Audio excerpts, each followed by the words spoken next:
Welcome back to the 17 News at Noon podcast, where we share your news on your schedule. Working in the spirit of the Golden Empire, this is 17 News at Noon. Good afternoon. Thanks for joining us. I'm Maddie Jansen in for Nicole Gitsky. 17 new deaths due to coronavirus. That's what Kern County Public Health announced this morning. Many of those deaths happened last month. In fact, 100 people died in Kern County from COVID-19 in July alone. The death toll from the virus since March stands at 204. That means nearly half of the deaths we've seen since March due to the virus happened just last month. 389 new cases were announced this morning. That brings us to 25,898 total cases. In the majority of those cases, people are recovering at home. 248 are being treated in the hospital. And a reminder, if you recently tested positive for coronavirus, local health officials are asking for your help. They want you to self-report your case. It will help them get a jump on notifying anyone who may have been exposed to the virus.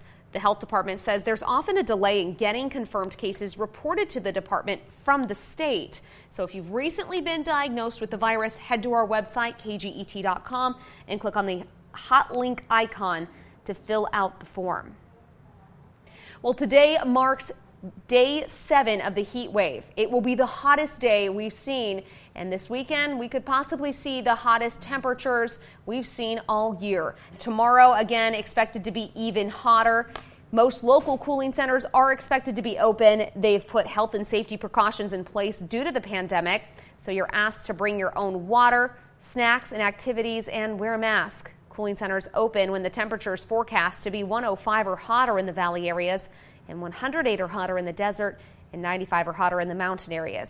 We posted a link on our website to find out where the cooling center closest to you is. Go to KGET.com and click on the hot link icon. Today marks the day that family and friends will lay to rest and remember a local girl who died in the Kern River earlier this summer. 14-year-old Precious Porter fell into the river at Hart Park on July 18th. Search and rescue crews responded and a sheriff's helicopter spotted her. She was pulled from the waters and crews performed CPR and took her to a nearby hospital, but she later died. Family members say her name, Precious, described her perfectly. And as we prepare to go into what could be the hottest weekend we've seen all year, this serves as a reminder of the dangers of the Kern River. Even when the water looks calm on the surface, what's underneath can be deadly. Local rescue crews say if you're going to go in the river, wear a life jacket, or even better, go with a professional guide. Fire crews are making some slow progress on the lake fire, but amid this brutal heat wave, it's now grown to 11,637 acres. The fire started Wednesday afternoon near Lake Hughes. That's about 75 miles south of Bakersfield, east of Gorman, and it's spread rapidly since. Fire crews have had trouble fighting the flames because of difficult terrain. 5 homes and several vehicles have burned. About 5,000 structures remain threatened. More than 1,100 firefighters are battling this blaze. As of this morning, crews have gotten about 12% containment. The California Highway Patrol has set up road closures throughout the area until further notice. Local firefighters are among the hundreds trying to get the flames under control. Kern County Fire Department has sent a strike team to help fight the lake fire. Bakersfield Fire Department also sent 2 engines to help. Another fire's broken out in Southern California, this time near Azusa. It's called the Ranch 2 fire. It's burned 3,000 acres as of last update. It started last night and forced evacuations in the Mount Cove community. As of last update, it was 0% contained. Meantime, some good news in the fight against the Stagecoach fire. It's now 99% contained. Of course, that comes after a long, hard fight by fire crews and after flames destroyed 23 homes and several other buildings. But we have a bright spot amid that devastation to share. A family who lost their home in the fire and thought they lost their beloved pet too. Got a sweet surprise this week. 17's Taylor Schaub has that story. This is the first time I've been smiling in a few days. Honestly, my cheeks are a little sore. This moment didn't seem possible. I couldn't even fathom that he could live overnight in all of that destruction. After the flames of the Stagecoach fire engulfed their family home, it was difficult to find hope. Wendy Krause-Smith, her husband Kevin, and their 4 boys were left with the clothes on their back, and that was it.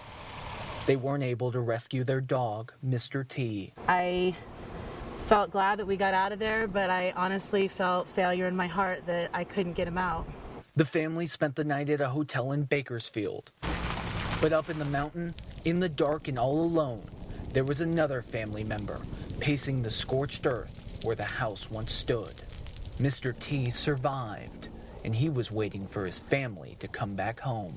There was just such a relief from all the kids and myself, and it was just like instantly like, okay, all right, he made it. This is good. We can make it too. You know, the family's back together again.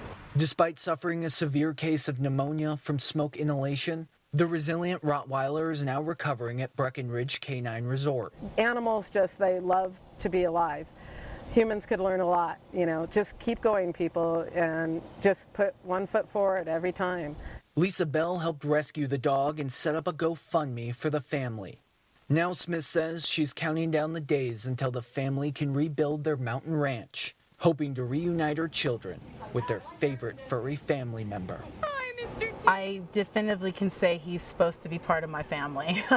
The resiliency of this dog is echoed in my family. One person's in the hospital and another in custody following a shooting at a pot shop in southeast Bakersfield.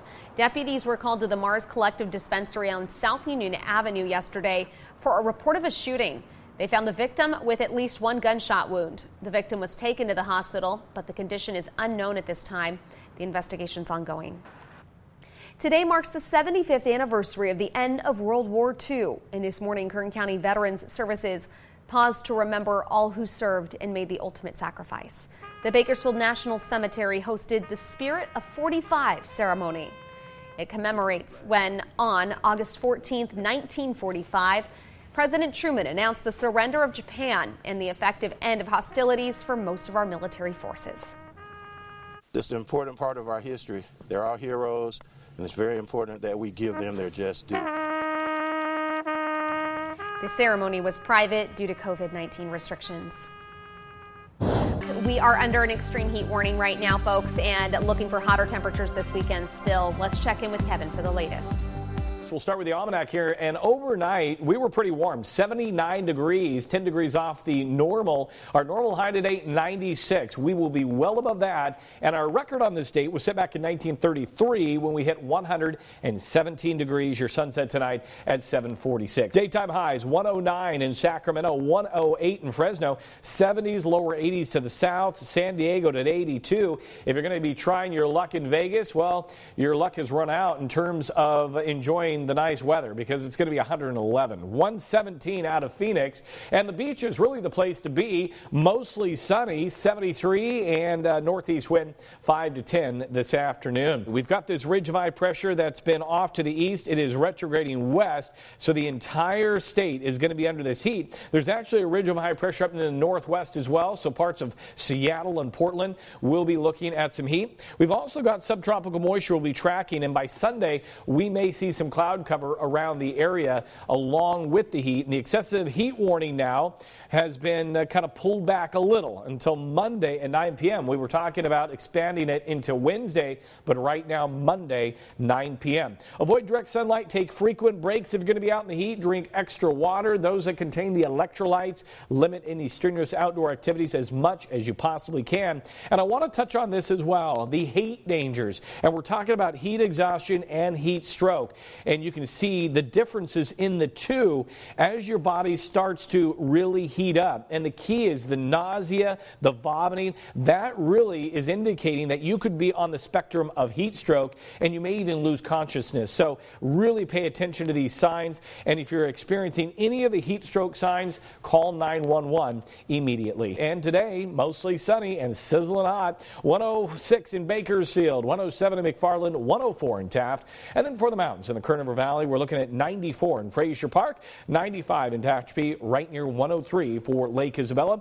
Hot in Ridgecrest at 108, 104 in Mojave, and a southeast wind 5 to 10. Here's your extended forecast, and it's not going to get cooler. 108 on Saturday, and then hovering near 106, 107 through next Thursday. On Sunday, I think we'll see some clouds around the area. For the mountains, mid-90s throughout the next 7 days. A little breezy Tuesday, Wednesday, Thursday, and then the Kern River Valley, some clouds on Sunday. Maddie, back over to you. KGET Business Watch is brought to you by Grapevine MSP Technology Services, the Valley's leading IT service provider.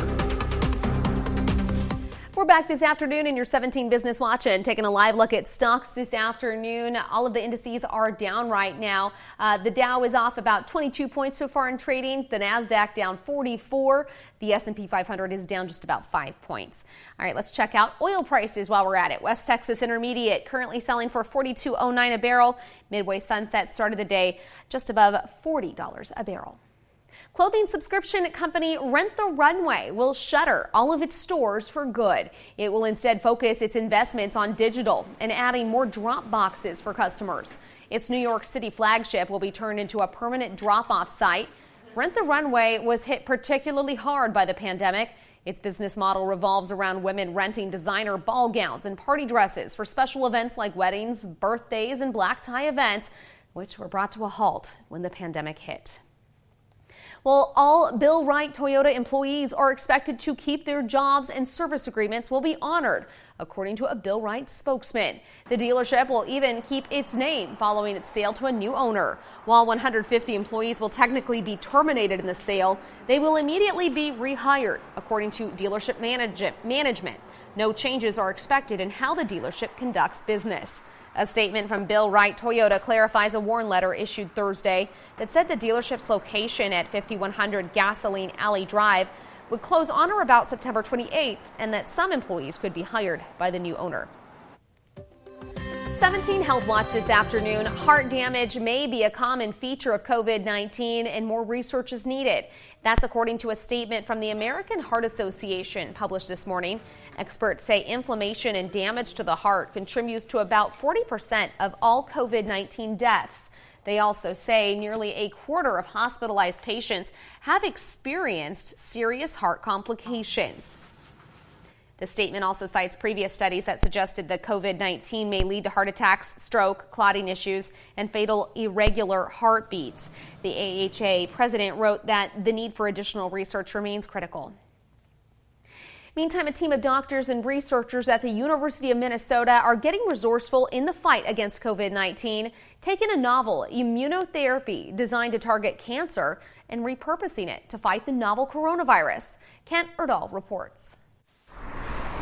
For years, the U of M's Masonic Cancer Center has been developing genetically modified NK or natural killer cells to target cancers like lymphoma, but using the same cells to target COVID-19? You know, it sounds strange, yes. Dr. Jeffrey Miller knows. One of the things that we've learned throughout the natural killer cell literature is that NK cells not only can kill cancer, but they have antiviral properties. And that helped convince the FDA to approve the first ever human trial using NK cells to fight the novel coronavirus. So who would get something like this? What we decided, and this was really a negotiation with the FDA, is we decided that the cells would be best tested in kind of an intermediate sickness population. For now, they're starting with a small number of COVID patients at Bethesda Hospital who do not need ventilator support. But even in this controlled environment, there are considerable risks. There's a lot of worry with giving immune cells,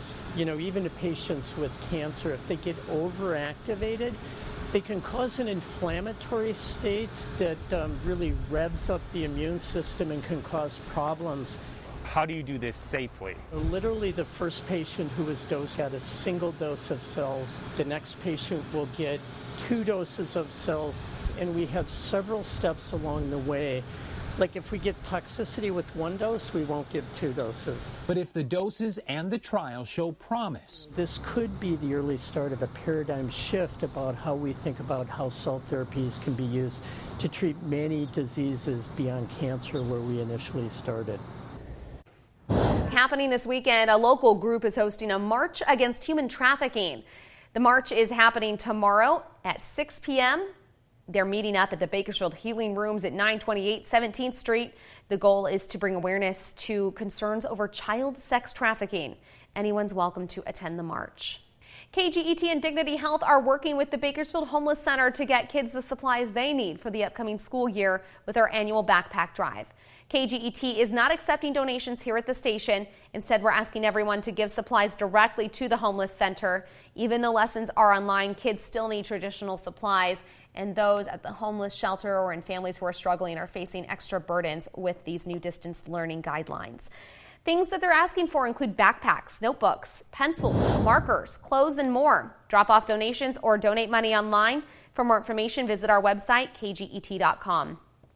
And happening tomorrow, a backpack giveaway. It's happening at Victory Outreach Church in Southwest Bakersfield. Tomorrow morning at 10 a.m., the giveaway starts at the church on New Horizon Boulevard. Working in the spirit of the Golden Empire, this is 17 News at Noon.